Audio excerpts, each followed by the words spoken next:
Okay, hi everybody. Welcome to another episode of Get Into It with Gila. I'm Gila Glassberg, your host, registered dietitian and certified intuitive eating counselor. I'm losing my teeth. And today I have my sister, Yali Dahan. Hey, Yali. Hi. Thanks for joining us Hi, today. Sheila. Thanks for having me. I'm so excited to have you. Actually, I talked about having you like a few times and then we never did it. And now it's like I have this whole personal series where people will get to know me personally, and this is just fun. Yeah, now I feel like I'm part of my celebrity sister's life. Oh, yes, I'm a huge celebrity, if you didn't know. Well, tell the listeners a little bit about yourself. Where do you live and what do you do? Okay. So I live in Cleveland, Ohio. For you New Yorkers, that's not in New York. It's It's not in New York. outside of Oh. New York. Do people think it's in New York? I don't think anyone thinks it's in New York. I think that just a lot of people in New York don't know what that means to I be, don't think that's true, Allie. no. I think No. I think my in-laws, hopefully my in-laws don't watch this, but we've been living in Cleveland for like almost 15 years. And I think for a long time they thought we lived like in Chicago or Your Columbus, in-laws? all different Midwest cities that started with a C. Yeah, it Oh took them my a long gosh. time to like understand where we lived outside of the five towns. Actually, I wanted to say something about that because I we grew up out of town and then I went to seminary and like people don't know like when you say Rochester they're like is that are you saying Manchester? Like do you have an accent? Like where's Scranton? Is that like in, I'm like no, it's like on the map, So or I in went to Jersey, the there's office. like Brooklyn and Queens Right. and Long Island and New Jersey, Right, and New then Jersey, there's yeah. everything else. Yeah, yeah. Yeah, I get exactly. it. I see So both in sides. Cleveland, But Ohio, Midwest. okay. And I am an anesthesiologist for kids, so pediatric anesthesiologist. And I moved out to Cleveland to go to medical school, and pretty much stayed here since then. So my husband and I are both doctors here, and we have three little kids. And we live here. We live in Cleveland. We have no family here. We actually now have a cousin that lives here. Um, but as you know, Gila, Yes, I otherwise know. we're here on our own. Um, Which is hard, really hard. it's really really hard being away from family, but just kind of after weighing all the pros and cons of what Cleveland has to offer for us and for our family and for our kids and for our careers, um, we've pretty much decided to stay here, settle down here for the foreseeable future. It's a Just really nice place. begging people to come visit us, Yes, I know. I know. bribing people with Yes. whatever they like. Yes. Really? Yeah, I didn't know that. I like diamond rings actually. Oh, Um, but okay, so tell us why you decided to become a doctor and why an anesthesiologist and why a pediatric anesthesiologist. well, so I'm one of those people. I think a lot of people, you hear them say like, "Oh, I didn't know what I wanted to do. I decided to become a doctor much later on when I was in college." And then a lot of people are just like, "Oh, I kind of from the time I can remember, I just wanted to be a doctor." So I'm more in that category. I really can't pinpoint when that kind of vision of myself started. I know I can clearly remember in high school that I would tell people, yeah, I'm going to become a doctor. It just was kind of something that I got in my head that I really wanted to do.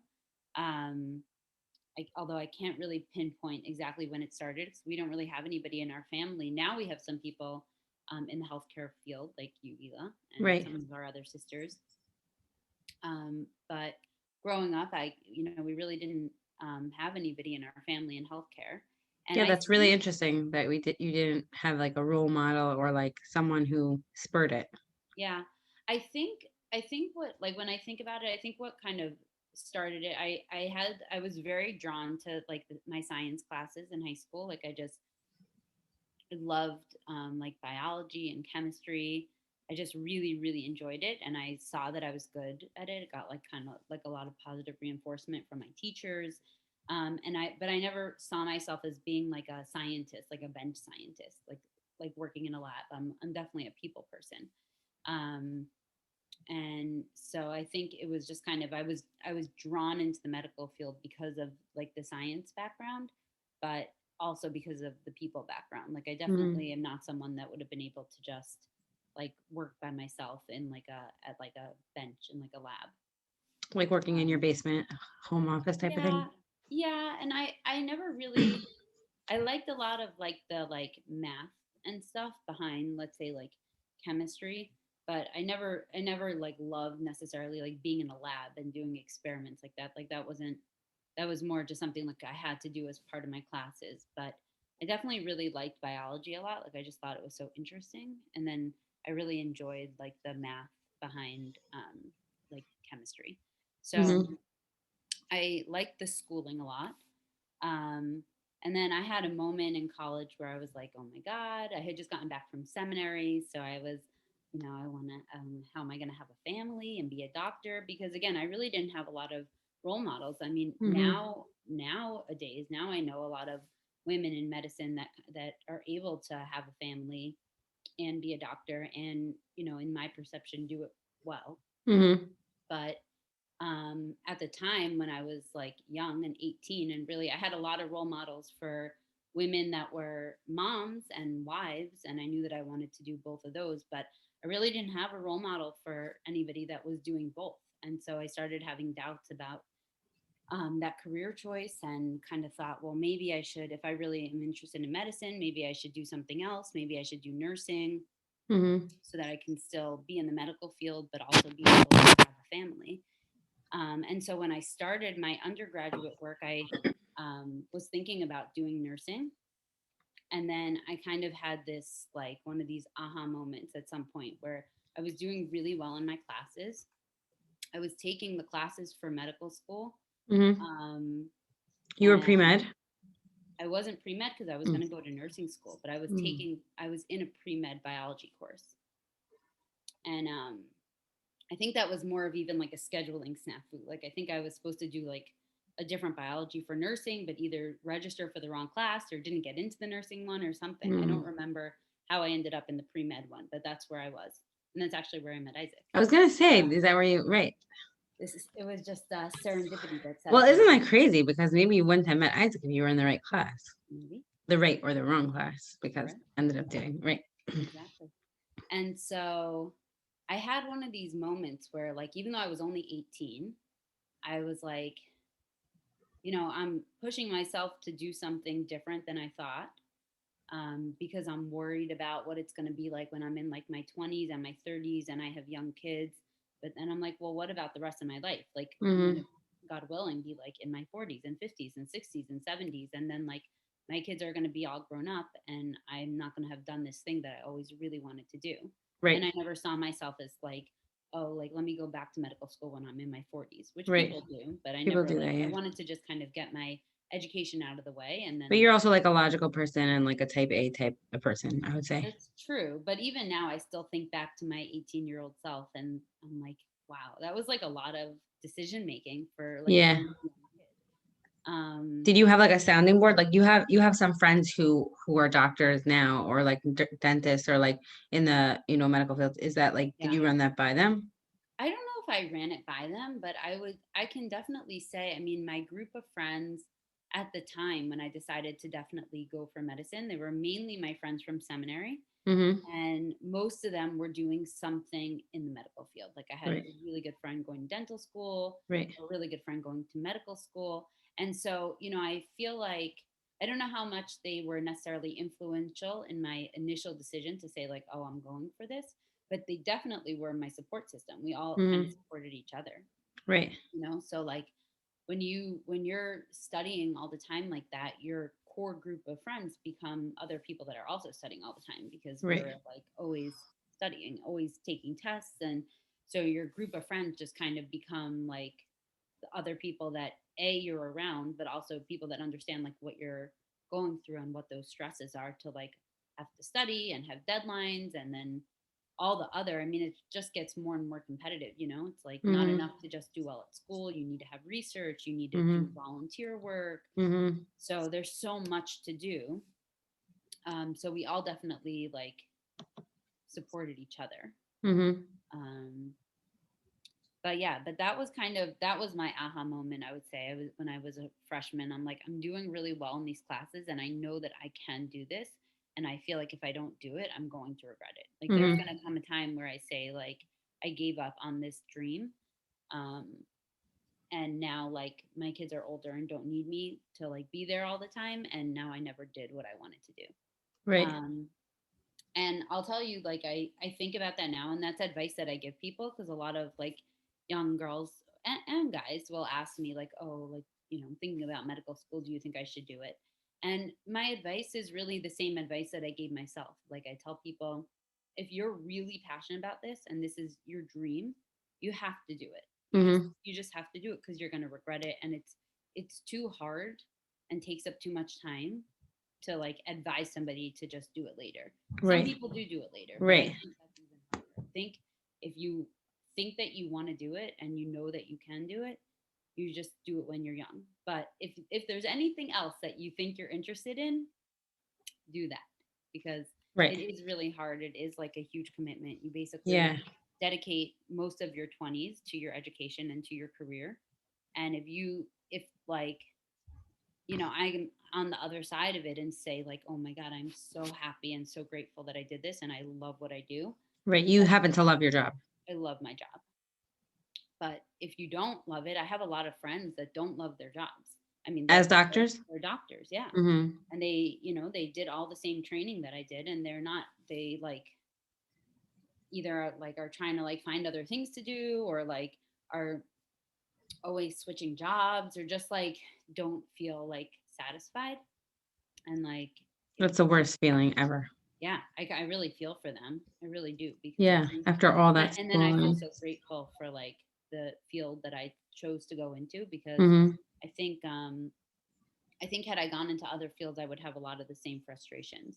You Right.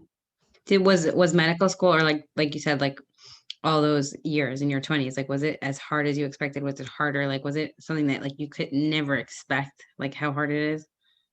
I think that when you're going through anything that's hard, whether it's medical school or any other real challenge, I actually feel myself sometimes I'll like look at things that you guys are doing as like the oldest sibling and I'm like, oh my Mm-hmm. God, how do they do that? And then Mm-hmm. I have just the mantra of like, you just do what you have to do. Right. So Right. I feel like while I was doing it, um, it just felt like normal life. But now that I reflect on it and think about, it wasn't just medical school. And medical school is hard for anybody, but Mm-hmm. we were like two people, both in medical school, husband and wife. Mm-hmm. We had two little kids through our medical training with no family here. Right. So it was really, really hard. You had that one year that you moved to Rochester. Was that like Yeah. easier, harder? I think it was in ways easier and in ways harder. It Right. was a really hard year in general in our training because we were Mm-hmm. both working like 80 hours a week. How do you Um, work 80 hours a week? Like just how? How do you it was function? really hard. I mean, you saw us. Yeah. I don't remember It was seeing you a lot that year. really That hard. was the year I got You're like married. a zombie. I mean, Yeah. like think about any of your really hard years, right? Years when like you were in school and your husband was in yeshiva and you had a tiny baby and you had no Mm-hmm. money and you were like trying to work and go to school and raise your child at It the was same really time. hard. Like, Mm-hmm. how do you make rent? How do you do that? You just I do it. don't You know. don't really feel like a person, you know? When you Yeah. think back on it, you're like, I don't know how I did that. Yeah. You know? Well, yeah. Yeah. I mean, like my mantra of like self-care, which is like was not me like, 5 years ago when I was going through all that. There was no self-care going There on. was no self There was just like there was legit survival. survival. Like let's make sure we have food. Let's make sure we all have clean clothes. Yeah. But you happen to be like the oldest of nine, like super responsible. Like I wonder if like I feel like not everybody could handle what you handled, honestly. Like I really do think it's like a certain personality type could like go through that and like Yeah, be it alive. was really hard. I gotta say, it was really hard, and I agree. I don't think it's for everybody. Um, and again, I mean, I don't regret it because in the end, to me, it was worth it. Now, like, I have a lot more control over my time, Mm-hmm. and I made the like best decision, which I was like very, very nervous about, and very even now, even to this day, I'll have kind of like a moment of weakness where I think like, oh, should I be going back full time? but like 3 years ago, I started working 4 days a week instead of 5 days a week. Mm-hmm. And it was like the best thing I've ever done, because it's Mm-hmm. really like a day aside that's different than Shabbos and Sunday, Mm-hmm. which has its, they have their own merit, but my kids are always home, and that those days have their own, like requirements of me, Mm-hmm. right? Whereas my day off is just like, once my kids are in school, it's really a day that I can just do things that I want to do, Mm-hmm. Me which time. usually involves some housework things, like some Right. like grocery shopping or running errands, but it's still my choice to do it during that day, as opposed to like 6 p.m. after I've worked for 12 hours and know I have to come home and make dinner and get Right. the kids, going for the night. Instead Right. of going grocery shopping, then it's much nicer to be able to like drop my kids off at school and get a Right. coffee and then go Right. grocery shopping. Right. Always the coffee. Always. So yeah, it was really hard. I don't recommend people that, unless you really want it and unless you're like, there's just nothing else that I can see myself doing and enjoying, um, then I don't think for most people it's the right decision.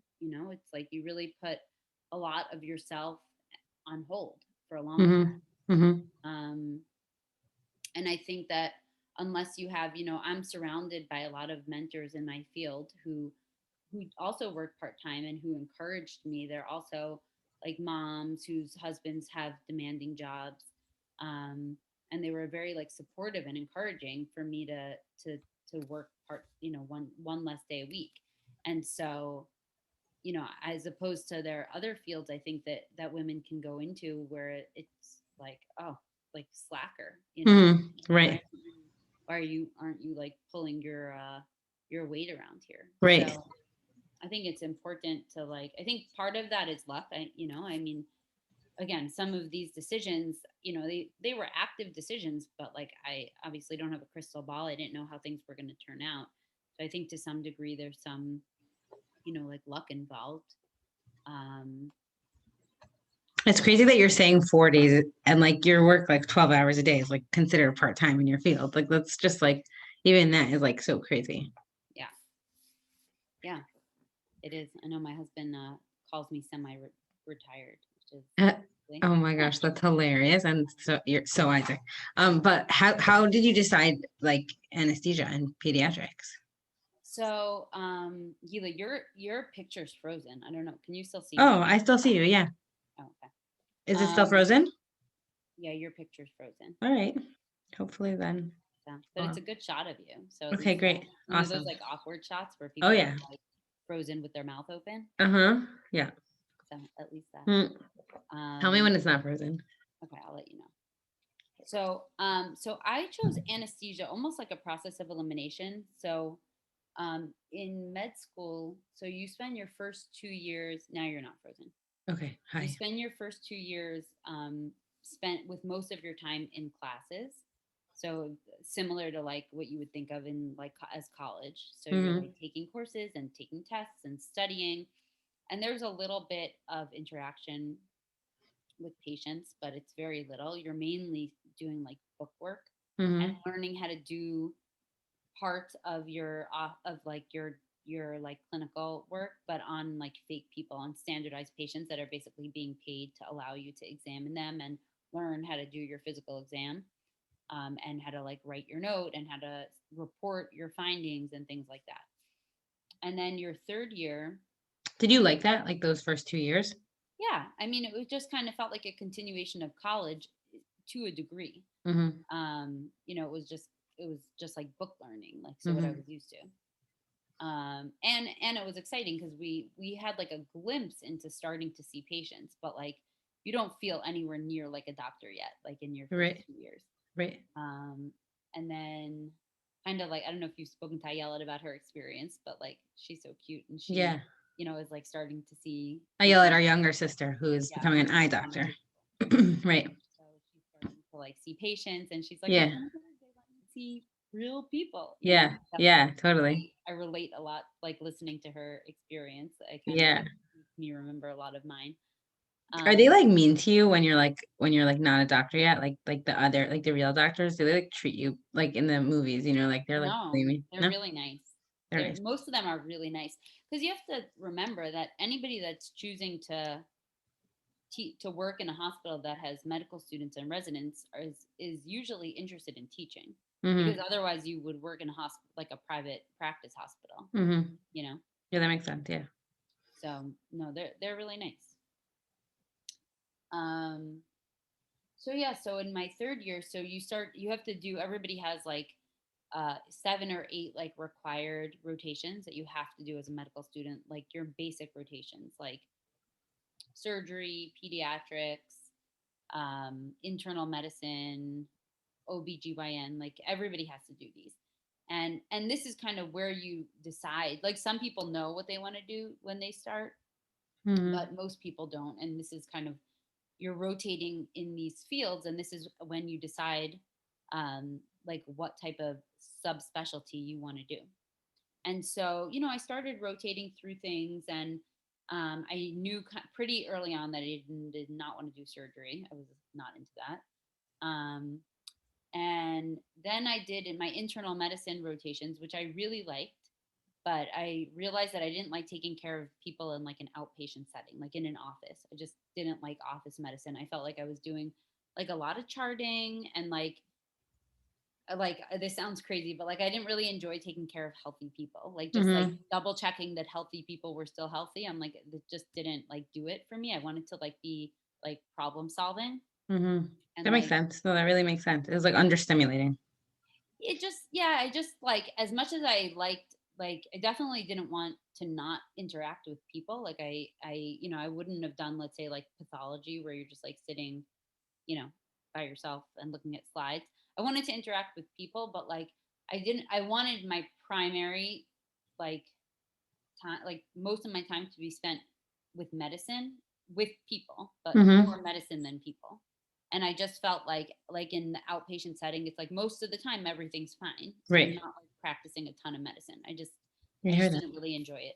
Mm-hmm. So I was thinking of doing internal medicine and doing like working like in an ICU. Like I like taking care of sick people. Wow. Um, That wasn't like too intense for you? Like you didn't feel like that was like super intense? so it's intense in the sense that like you kind of need a break. Like I don't know that I would be able to do that all the time. And most ICU doctors are also lung doctors, so they spend part of their time working, like seeing people in the office, like for lung Mm-hmm. disease, and then Mm-hmm. part of the time in the ICU, because like Mm-hmm. being in the ICU all the time is like super intense. Mm-hmm. But that's just what I found that I enjoyed. I like taking care of sick people. I like like managing the ventilator and managing like all their medications. So I enjoyed that. But I still found there was a lot of like busy work involved. Like there's a lot of rounding, there's a lot of writing notes, there's a lot of family meetings. Mm-hmm. So like while I enjoyed the medicine part, I just felt like there was a lot of still like non-medicine part that you were doing. Mm-hmm. Um, and then I did the way that my routine. So still like wasn't finding something that I like loved. I just wasn't sure what I was gonna do. And then I did a rotation as part of my surgery rotation. We did 2 weeks of anesthesia. It was kind of like mixed into Mm-hmm. our surgery rotation, and I like loved it. I feel like most people have no idea what anesthesiologists do, Yeah, and what I do was they do? like, this is amazing. Like I was like, this is so cool. Like it's like this combination of, you get to do like a lot of procedures, Mm-hmm. and then like each patient is almost like a mini ICU patient. It's almost like every time someone has surgery, it's like they got like run over by a car. It's just in this like very controlled setting. So you kind of know in Interesting. advance that they may bleed, and you know in Mm-hmm. advance that they may need, medication for their blood pressure. So it's like a trauma setting kind of, but like a controlled trauma. And I Mm-hmm. just I just really loved like the mix of like everything was very like in the moment. So it wasn't Mm-hmm. like, oh, you're going to prescribe somebody a blood pressure medication and then come back in 3 months and let's see if it's working. Let's see if we need to increase your dose by a little bit. It's very like in the moment. You like are adjusting what you're doing. You see the results of what you're doing. Um, so you get like kind of like instantaneous feedback. There's a mix of like, there's patient interaction. Obviously, like you meet your patient before you put them to sleep and before surgery, and even though it's a really brief meeting, because it's such an intense and scary time in their life, because they're like about to have surgery, you can kind of connect with them very quickly. Um, And Did you realize all of these components when you were like for the first time in anesthesia, or like you're only reflecting on it now, how like why you liked it so much? I think that I was so you spend a lot of time in third year thinking about like everything that you're doing and like, can I Right. do this for my whole life? So I was like narrowing things down and realizing like I don't like outpatient. I like medicine, but I really don't like the busy work. So I was like, I definitely want to work with people. So I don't want to do like radiology or pathology. So I Mm-hmm. was like figuring it out. I don't know if it was quite as clear as like when I'm, telling it to you as a story from 10 Right. years ago, but Right. I definitely, I mean, that's what you spend your whole third year. At the end of third year is when you apply for residency. Mm-hmm. You need to figure out what you want to do. Mm-hmm. And so, I kind of like really, really liked anesthesia in just those 2 weeks. And like, I had done all my other rotations. I was pretty much at the end. I was about to have Noah. I don't know if you remember, Mm-hmm. I was like 9 months pregnant. It was the end of my Mm-hmm. third year. I had to apply. Mm-hmm. And so, in a way, it was not the most informed decision because I just had to get my applications out. I had tried everything else. There was nothing else that I really loved. And even though I'd only done anesthesia for 2 weeks, I really liked it. And I felt like it kind of like all the issues that I had found with other things, I felt like were not present here. So, like, even though I didn't have a ton of experience in it, I just felt like it just kind of clicked. I'm like, this is Mm-hmm. this is it. I really like this. Wow. And then I did more anesthesia rotations after I had applied, like when I came back from my maternity leave, which also kind of like confirmed it. I was like, oh Mm-hmm. yeah, I really, really like this. Mm-hmm. Um, and that's pretty much it. Then I did my residency. It was almost the same thing. I like when I started my anesthesia residency, I was kind of thinking I might want to do pediatrics, but then I was actually pregnant with Jacob, my second son. Um, when I started my peds rotations in anesthesia, and I was so nervous about it. I'm like, oh my god, how am I going to take care of sick kids? Like I'm Mm-hmm. pregnant and I have a Mm-hmm. son, and I Mm-hmm. was I was so nervous about how I was going to get through those 2 months, Yeah. and I ended up loving it. I like totally loved it.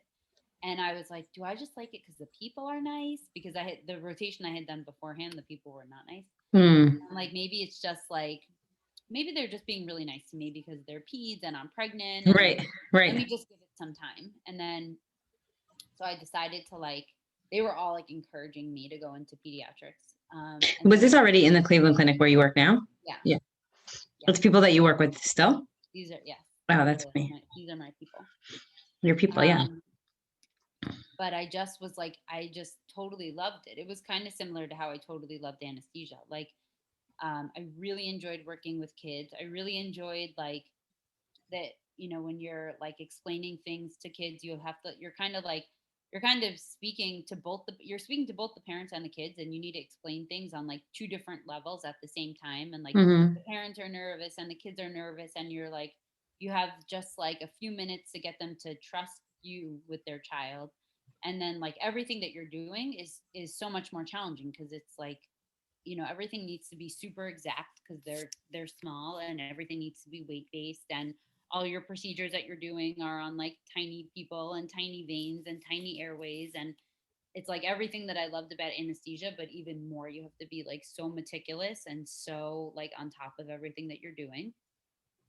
um and just in general in pediatrics, like all the people, like aside from anesthesia, like the nurses and the surgeons and just everyone that you're working with, just in general, so much nicer than when you're in the adult world, like because you're taking Yeah. care of kids and Right, like it's right, not their right, fault that they're sick, right. they're not making themselves sick, they just have whatever they have, and so everyone's like so much more compassionate. Mm-hmm. I think in medicine it's very easy to lose your compassion. People are like tired and overworked Right. and they feel underappreciated. And I think that like it's easy to like burn out and get bitter and Mm-hmm. like forget why you went into this field to begin with. And just in general as a culture in pediatrics, it's like it's still there. Like people Mm-hmm. are still like in it for the right reason. Mm-hmm. Um and so I was just told I was sold. I'm like this is what I need to do. You Mm-hmm. know? Wow, you had like a calling. I totally had a calling. I like couldn't get away from it. Yeah. I remember Yeah. like coming home and talking to Isaac about it, and I'm like, I think I'm gonna apply for peds, and he's like, you're not thinking about it, like you Right. just are, Right. Yeah. like Yeah. we don't even have to talk about it. Yeah. That must have Um, been a really good feeling to like confirm that like the thing that you love is like the thing that you want, that you're able to do, that you could do. yeah, and that's how I feel. I feel so grateful. Like I really feel I'm starting my almost my fifth year of working now since I finished my fellowship, and I still, the any like issue with work, it's more of just like, this person's being annoying. But Hmm. as far as my job itself, like I still am excited to go to work. I love my job. I totally That's love it. amazing. Do you know, like, I guess you probably do know, but do you know, like, what day lies ahead every day? Like, because people are scheduled for surgery, right? Yeah. Yeah. So we have like a surgery schedule and we get assigned to our cases the day before. Things can always change. Like you can have like emergencies that are added on in your room, or something could get canceled and then you get another case. So there definitely can be changes to your day that you didn't, unpredictable changes. Um, but for the most part, I get like a list of my patients the night before and I look them up. So I like know about their history and things like that. Um, and then whoever I'm usually either working with a resident or a fellow or a nurse anesthetist because I run more than one location at the same time. So then like they'll call me at night and we like go over our plan for the next day, so we're like all on the same page and can like talk about any issues that we need to like address. Hmm. And Wow. and then the next day we do it. Are you like ever like really nervous or worried or like overwhelmed at work? Yeah, totally. Sometimes I have like really scary cases, um, really sick patients that you're just not sure like how it's gonna go. Hmm. Um, I would say like 80% of my cases are like pretty straightforward, and so it doesn't feel scary. It just kind of feels like it's just my job, Like what? Like what would be like considered not scary? like healthy patients having a hernia surgery or having Hmm. their tonsils out Hmm. or having a broken bone fixed or an eye Hmm. surgery. Those are Hmm. usually really straightforward. Things that can get scary is people that are sick in general, just like a sick person, someone that has cancer, someone that has heart disease, someone that has a brain issue, people that are just sick Hmm.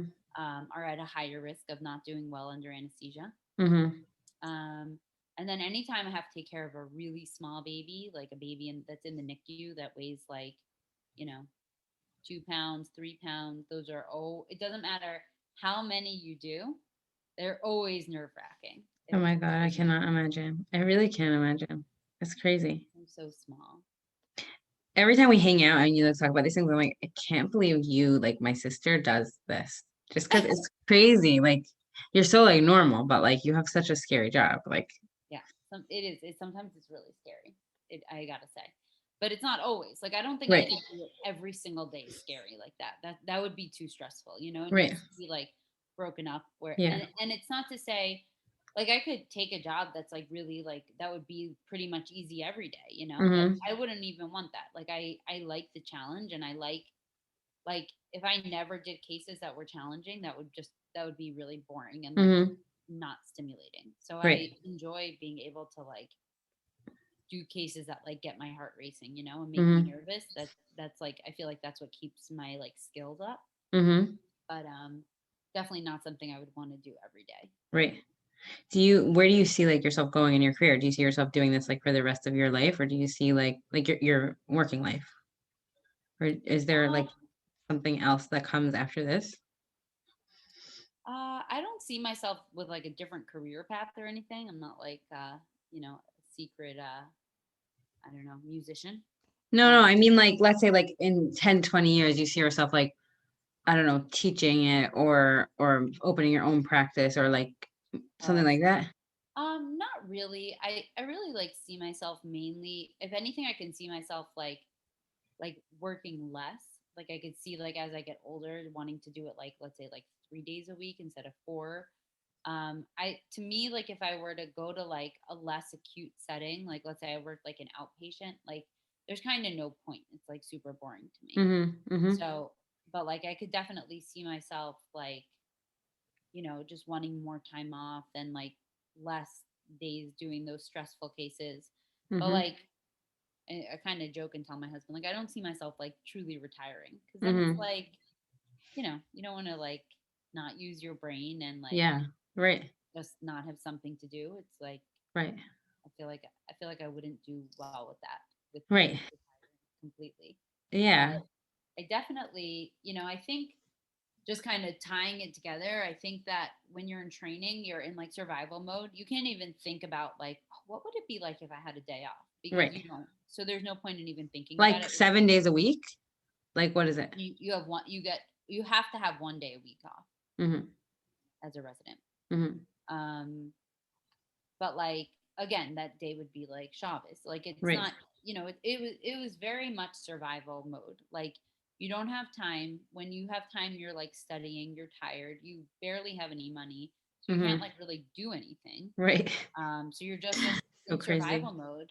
And then like once you're done with your training, you're able to see what it's like. It took me a long time. It's a little bit sad, but it took me a long time to like even know what to do with my time. To know Right. like, well, what do I? Well, okay, now I don't have to work every day. Like, what am I even going to do? What makes me happy? What makes me Right. feel relaxed? What makes me like?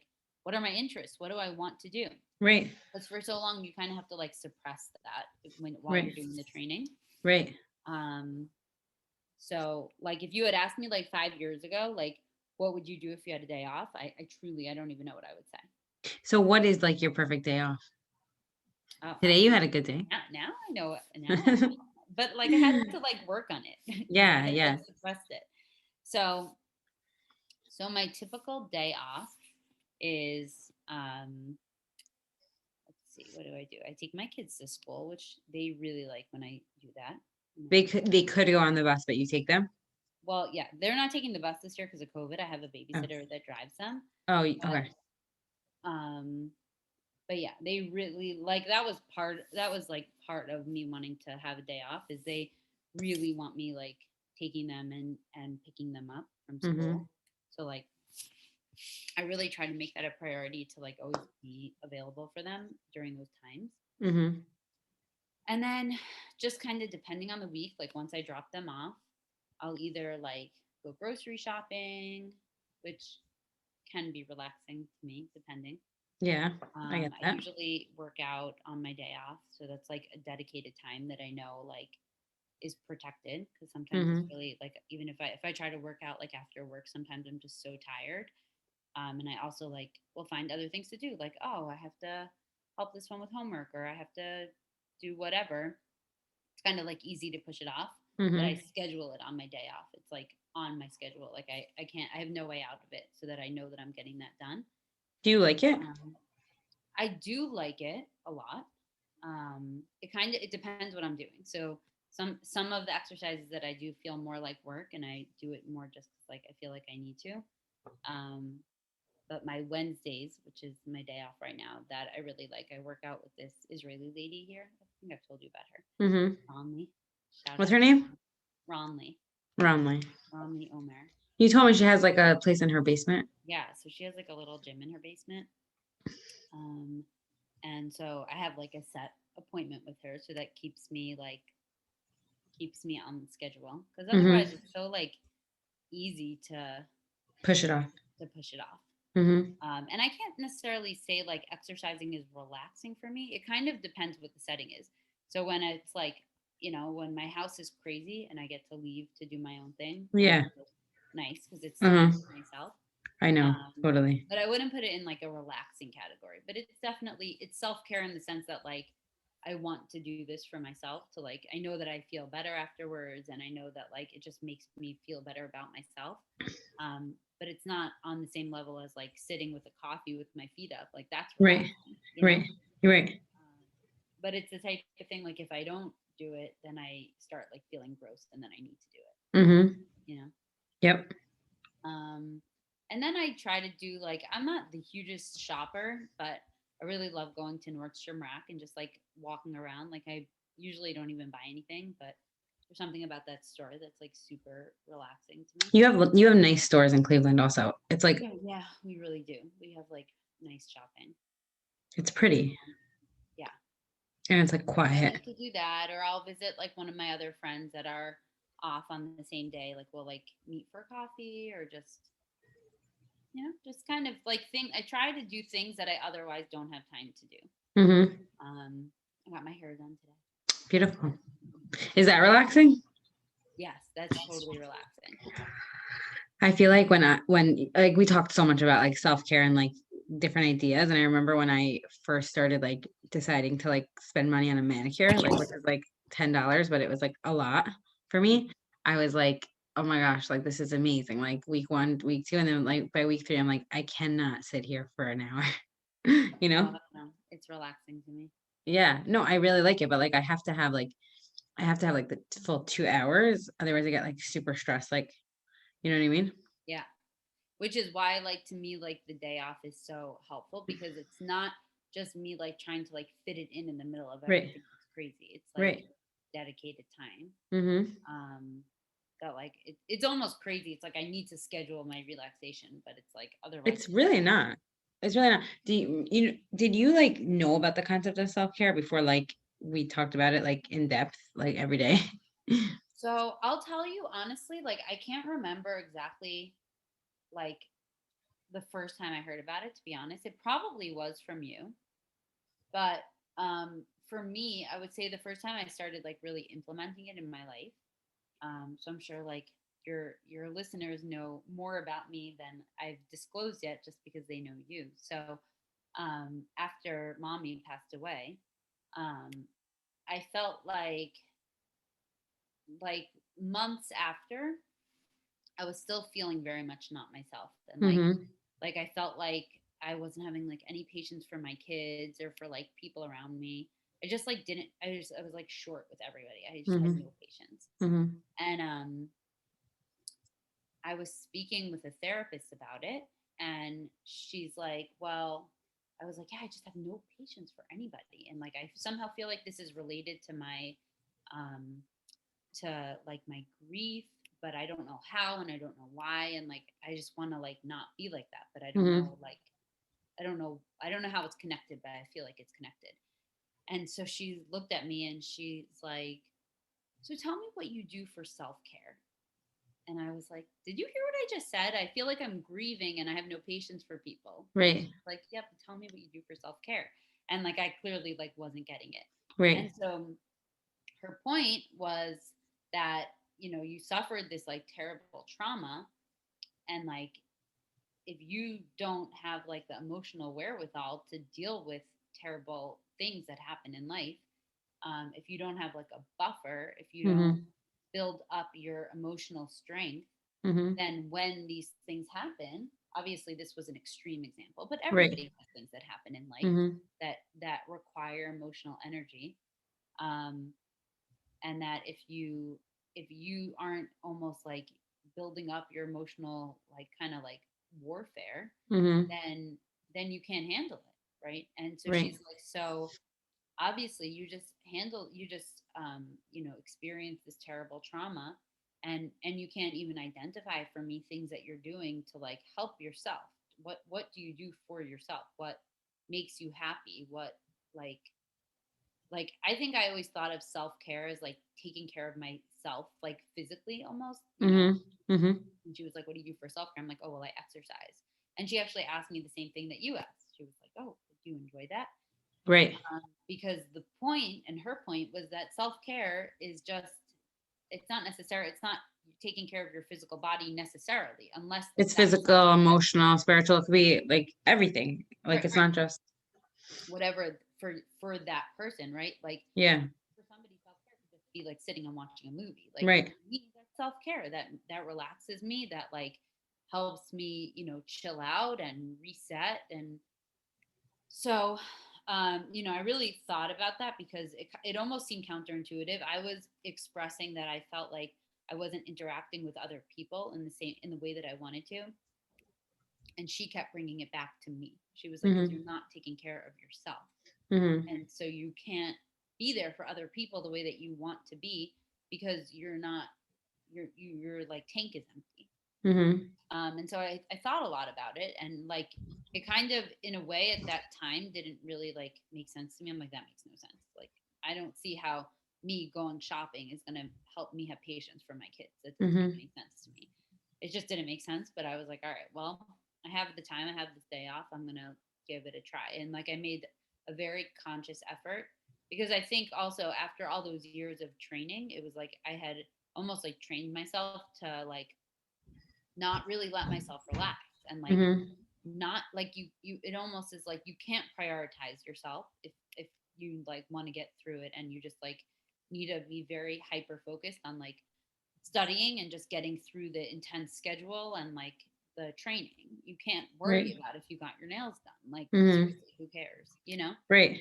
And now this was like a new stage. It's like, okay, I'm not in training anymore, now I'm a person, and Mm-hmm. I need to like learn how to integrate being a person into my life. And um so I feel like I shared that with you, and I don't remember like if she said those words first, and or if they just, it definitely took some time for it to resonate with me.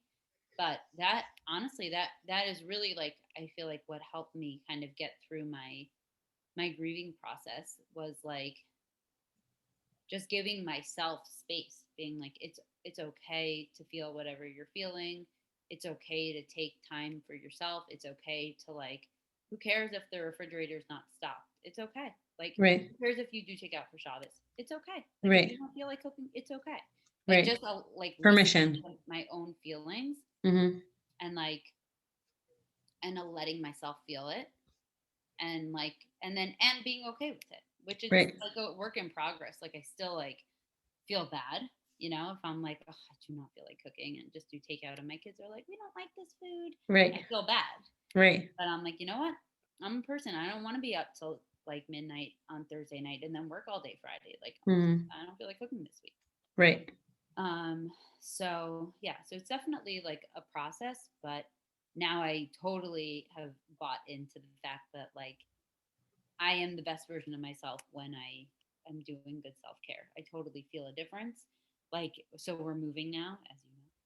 So a lot of This is my, exciting.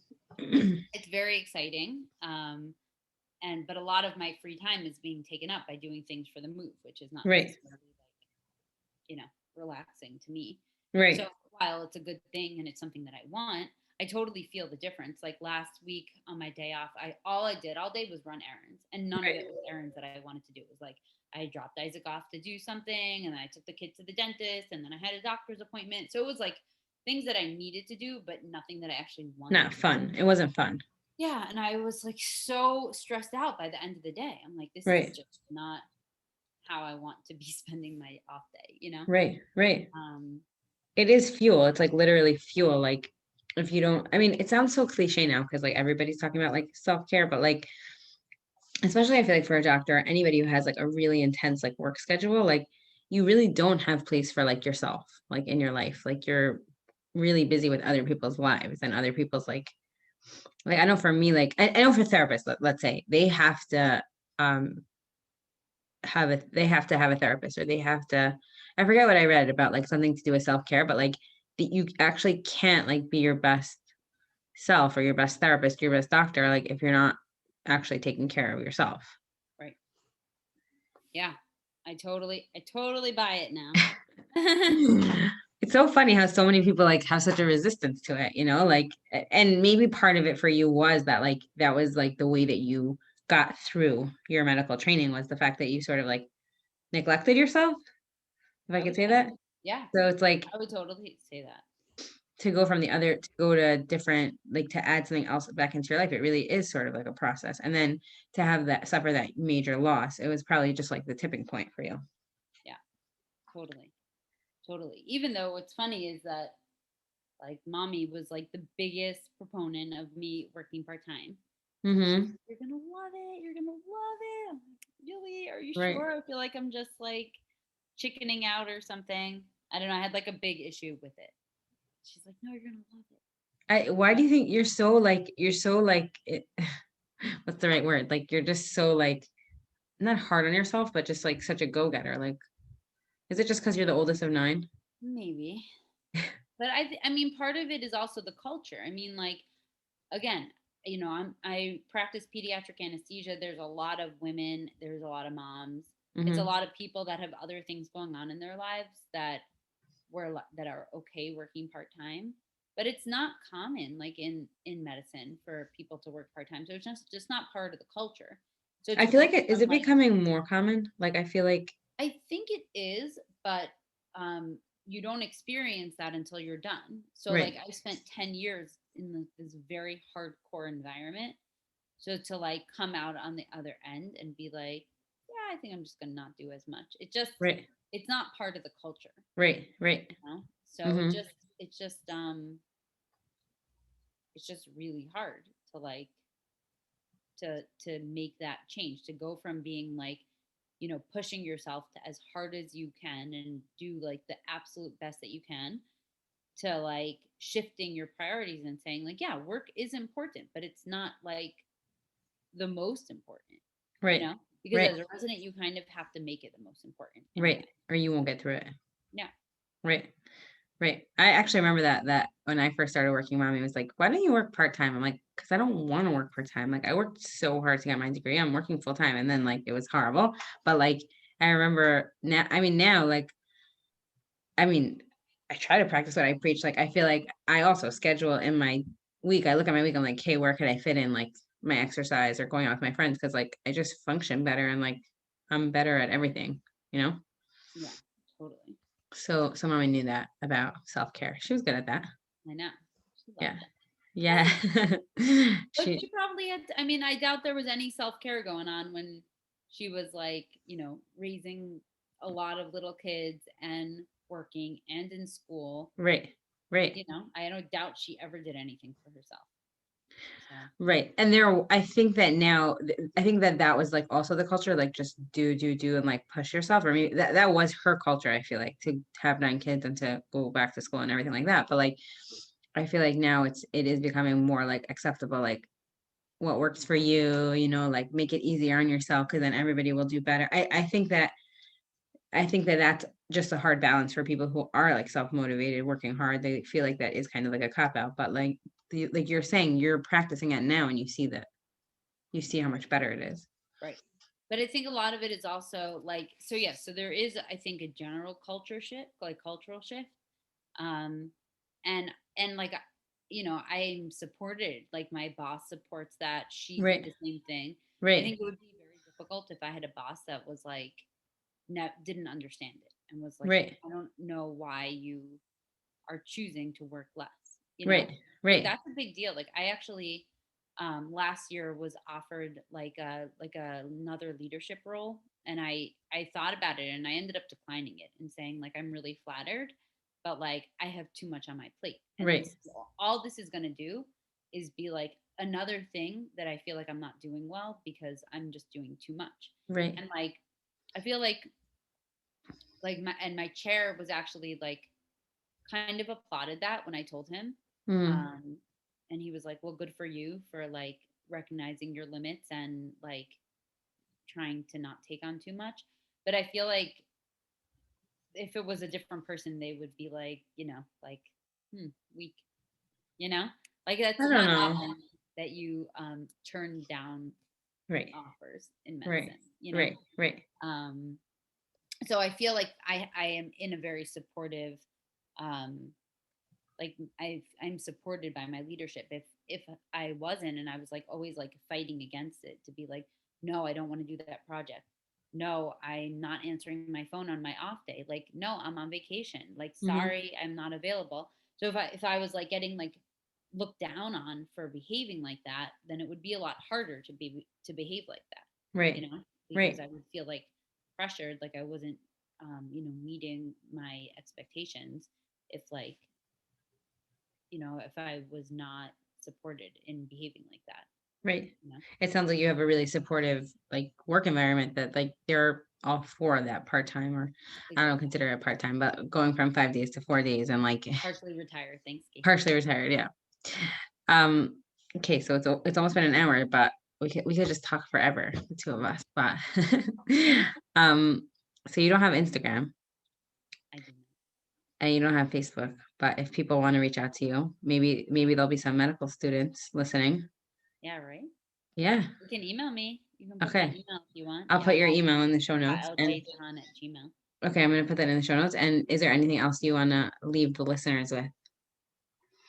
I think I gave my message, Yeah, like yeah, anyone that's thinking about toying with the idea of medicine, only do it if you can't find anything else that you're passionate about. And if that's what drives you, then you'll love it, and it's totally fulfilling, and you won't turn back. But you got to I make moved sure to that you Cleveland. really, really want it. Yeah. I moved to Cleveland. And while the medical culture and the medical training culture might push you to your limits, and that's okay, I think, for a short period of time if it's what you really, really want. But you have to remember to kind of to reassess once you're done, and don't forget to take care of yourself, because you can't suppress that for too long. It's not good Right, for anybody. right. Totally. Mhm. Okay, thank you so much for coming on. This was so Okay. nice. Thanks for inviting me. Okay, no problem. Have a good night.